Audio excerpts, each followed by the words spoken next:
অতি গভীর হয় রজনী যখন, নীরবে প্রভুর নাম জপিও তখন। প্রভুর করুণা যদি পাইবারে চাও, গভীর রাতে উঠে প্রভুর গুণগান গাও। ও আমার যুবক বাবারা, আমার আল্লাহ প্রতি রাত প্রথম আসমানে আসেন নেওয়ার জন্য না দেওয়ার জন্য? বলেন বলেন। কাকে দিবেন? বান্দাকে। বান্দাকে দেওয়ার জন্য আসেন। কখন আসেন? শেষ রাতে। কোন দিন? প্রতিদিন আসেন দেওয়ার জন্য। তোমার যদি লাগতো তুমি কেন ঘুমাও? আল্লাহ তাআলা বলে, আমি বান্দারে এত আদর করে বানাইছি, আমার বান্দার কি প্রয়োজন আমি আল্লাহ পাঠাবার আগে সব দিলাম। আমার বান্দা বান্দির পানির দরকার আগে দিছি ফ্রি, আমার বান্দা বান্দির আলোর দরকার ফ্রি সূর্য দিয়ে দিলাম, বান্দার বাতাসের প্রয়োজন সব দিয়ে দিলাম। আবারও প্রতি রাতে আমি আসি, আলা মিন মুস্তাগফিরিন ফাগফির আলা, আলা মিন মুস্তারজিকিন ফারজুকা। রে রাতে কে গুনাহ করছো ক্ষমা চা গোপনে গোপনে, কারণ আসমান নীরব, জমিন নীরব, গাছের পাখিরাও ঘুমায়, নদীর মাছও ঘুমায়, ঘরের তোর মা বোন সবাই ঘুমায়। এখন রাস্তা ক্লিয়ার, কেউ শুনবে না। গোপনে সুন্দর করে ওযু বানাইয়া যায় নামাজ বিছাইয়া কলিজা ভরে যদি ডাক দাও, ইয়া আল্লাহ, আমি আল্লাহ তো তোর মোহাব্বতের জন্যই প্রথম আসমানে তাজাল্লি দিয়ে দিলাম, চাইতে দেরি আমি আল্লাহ তোকে দিতেও দেরি করব না। কত গভীর রাতে আল্লাহর নবী বলেন, আমি রাতের বেলা ঘুমায়ে গেলাম এশার নামাজ পড়ে, হঠাৎ আমার কাঁচা ঘুমের মধ্যে কান্নার আওয়াজ আসতেছে, আমার কানের মধ্যে ঘুম ভেঙে গেল। এই রাতে কে কাঁদে আর আমার ঘুম ভাঙলো? নবী বলেন, আমি উঠলাম, নজর করে দেখলাম আমার মাথার পিছনেই তো মসজিদে নববী। আমি দেখি ওখানে একজন আল্লাহর বান্দা রাতের গভীরে নামাজে দাঁড়ায় দাঁড়ায় কান্না করে। আমি দরজার কিনারায় অপেক্ষা করি, নামাজ শেষ। আমি ভাবতেছি মনে হয় অন্য কেউ, তাকায় দেখি না না, জান্নাতের 1 নাম্বার সাহাবী আবু বকর নামাজে দাঁড়ায় গভীর রাতে কান্না করে। আমি আবু বকরকে দেখলাম, আবু বকর আমারে দেখে চমকে উঠলেন, ইয়া রাসূলুল্লাহ, এ গভীর রাত আপনি কি ঘুমান নাই? বলে, তোমার কান্নায় ঘুম ভেঙে গেল। ও আবু বকর, তুমি কাঁদলা কেন? আবু বকর বলেন, ইয়া রাসূলুল্লাহ, মালিকের আদালতে কেমনে দাঁড়ায় হিসাব দেব সেই ভয়ে কান্না করতেছিলাম।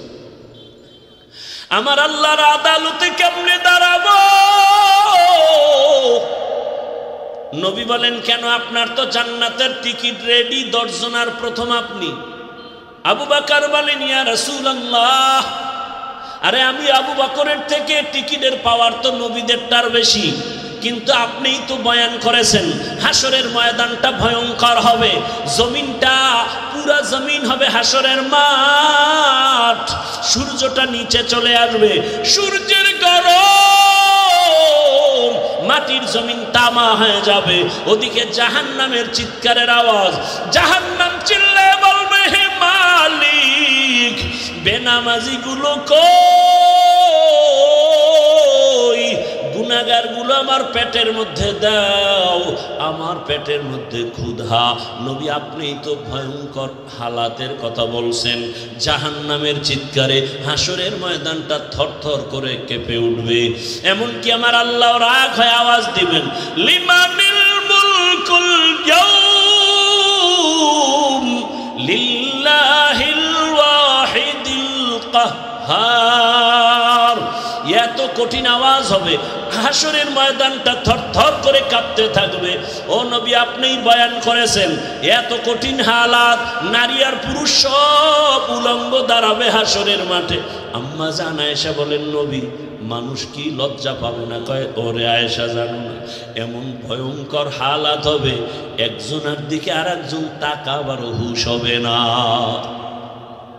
এমন কঠিন অবস্থায় আল্লাহর নবীরা পর্যন্ত কান্না শুরু করবেন। আদম নবী কান্না করবেন, ঈসা নবী কান্না করবেন, ইব্রাহিম নবীর কান্না, মুসা নবীর কান্না, দাউদ পয়গম্বরের কান্না, নূহ পয়গম্বরের কান্না চলবে। নিজের উপায় নাই, কি উপায় হবে সেই চিন্তা, উম্মতের চিন্তা নাই। ইয়া রাসূলুল্লাহ, এক পর্যায়ে আল্লাহ আবার একটা কঠিন আওয়াজ দিবেন, ওয়ামতাজুল ইয়াউমা আইয়ুহাল মুজরিমুন। আল্লাহ একটা গায়বী আওয়াজ দিয়ে বলবেন, ও গুনাহগারেরা, ও বেনামাজিরা, ও বেপরদাওয়ালারা, যারা কোরআন হাদিস মানো নাই, আলেম ওলামা মানো নাই, নবী রাসূল মানো নাই, আজকে আমার নেককারদের থেকে তোরা আলাদা হইয়া যা, নেককারদের থেকে আলাদা হ। গুনাহগারেরা ভয়ে আলাদা হবে না। আল্লাহ বলবে, আমি কুদরতিভাবে বাছুনি দিব, বাঁচতে গিয়া যখন ধরে ফেলবো, ওই গুনাহগারগুলো বাতাসের মতো উড়িয়া উড়িয়া জাহান্নামের রাস্তায় পড়বে। আর আল্লাহ বলবেন, ও আমার নেক আমলওয়ালা, ও পর্দাওয়ালা নামাজি, সূর্যের গরম মাথায় লাগাইস না, আরশে আজিমের নিচে গিয়ে অপেক্ষা কর, রহমতের নবীর সাথে তোমরা সব জান্নাতে যাইবা।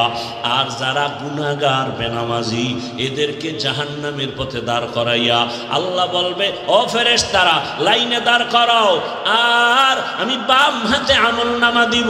ও রহমতের নবী,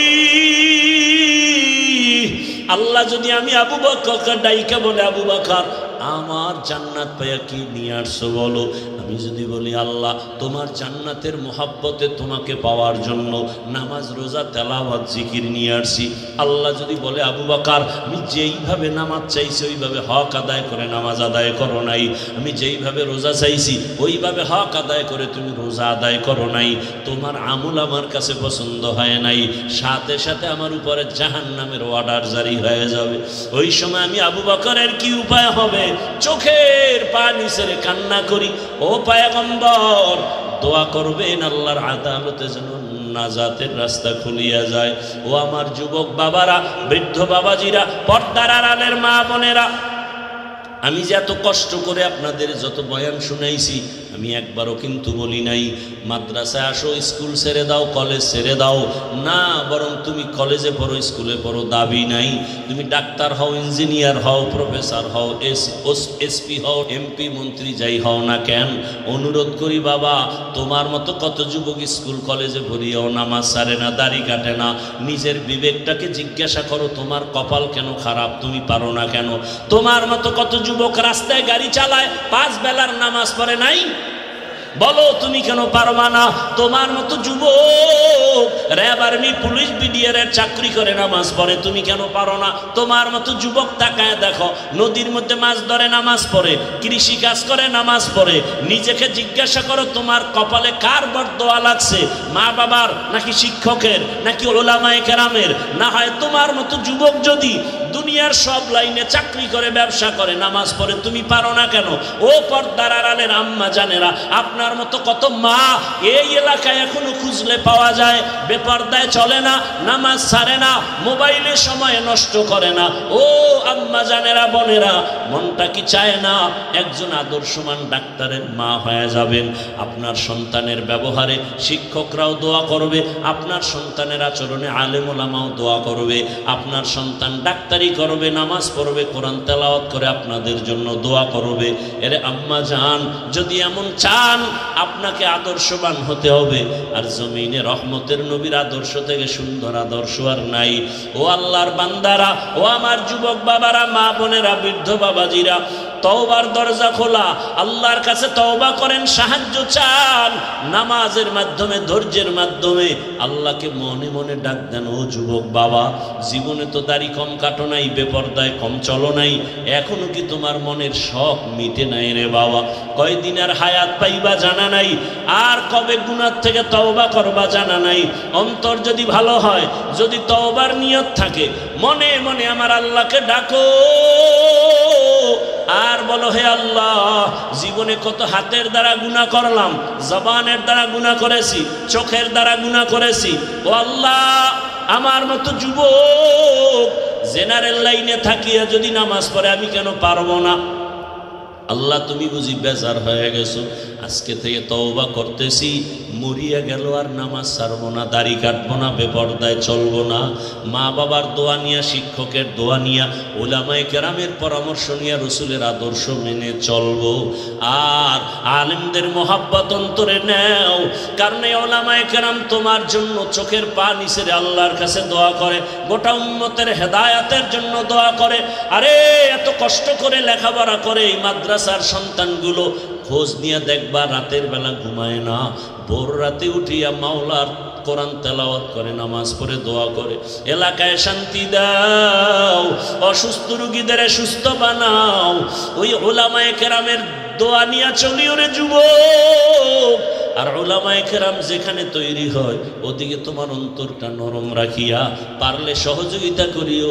আর আল্লাহকে বলিও, আল্লাহ আলেম হইতে পারি নাই, একজন আলেমের সহযোগী হতে চাই, একটু সহযোগিতাও করিও। আল্লাহর মোহাব্বতে কোরআনওয়ালাদের সহযোগিতা করা, জীবন তোমার দুনিয়াতেও কামিয়াব হবে, পরকালেও কামিয়াব হবে। খবরদার এমন অন্তর যেন না হয় যে কোরআনওয়ালাও হতে পারলা না, কোরআনওয়ালাদের খেদমতেও তুমি আসতে পারলা না, এমন বদনসিব যেন তোমার না হয়। আল্লাহর কাছে অন্তর দিয়া তওবা করো, জীবনে আর গুনাহ করব না, নামাজ ছাড়বো না, বেপরদায় চলবো না, দাড়ি কাটবো না। তওবা করার মতো যদি অন্তর তৈরি হয়, মুনাফিকি না থাকে, খাঁটি তওবার নিয়তে দুটো হাত আল্লাহকে দেখায়া দাও। আয় আল্লাহ হাতগুলো কবুল করে নেন, তওবা কবুল করে নেন, তওবার উপরে মজবুত হইয়া চলার তৌফিক দান করেন, আমিন।